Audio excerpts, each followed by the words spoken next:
I've been trying to figure out what gives people's lives meaning. And if you look at it technically, in order to have any positive meaning in your life, you have to have identified a goal and you have to be working towards it. And there is a technical reason for that. And the technical reason, as far as I can tell, is that the circuitry that produces the kind of positive emotion that people really like is only activated when you're proceeding towards a goal that you value.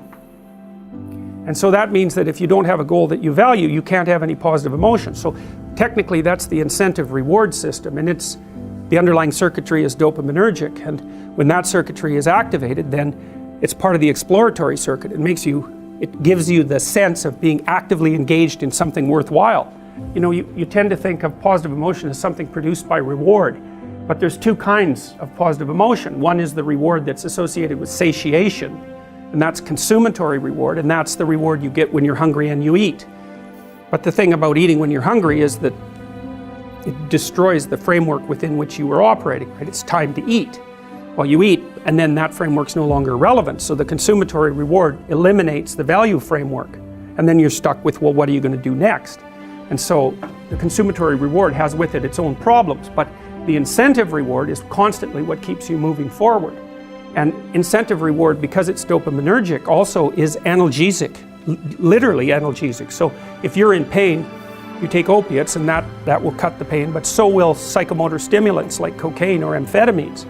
And so it's literally the case that if you're engaged in something that's engaging and you're working towards a goal, that you're going to feel less pain. And you can see this happening with athletes who, you know, they'll break their thumb or something, or maybe sometimes even their ankle, and they'll keep playing the game.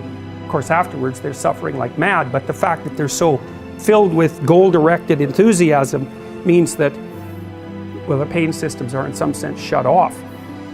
So that's an interesting thing, because what it suggests, I mean, then you could imagine, I might say, well, how happy are you that you've made a certain amount of progress? And if you think about it, what you'd say is, well, it depends on how much progress and in relationship to what.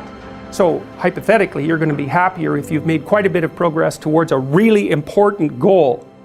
And then you have to think through what it means for a goal to be really important, because that's not obvious. Now, you could say, you're in this class and you're listening to some information, and maybe there's two reasons for that. You might find the information interesting per se, but let's forget about that for a minute.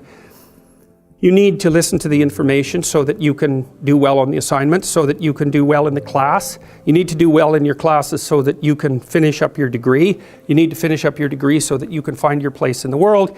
You need to do that so that you're financially stable and maybe you can start a family and have a life, and that's all part of being a good person, something like that.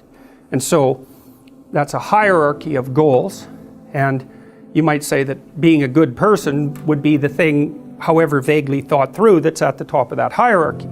And then when you're doing things that serve that ultimate purpose, then you're going to find those more meaningful, and that meaning is actually produced as a consequence of the engagement of this exploratory circuit that's nested right down in your hypothalamus. It's really, really old.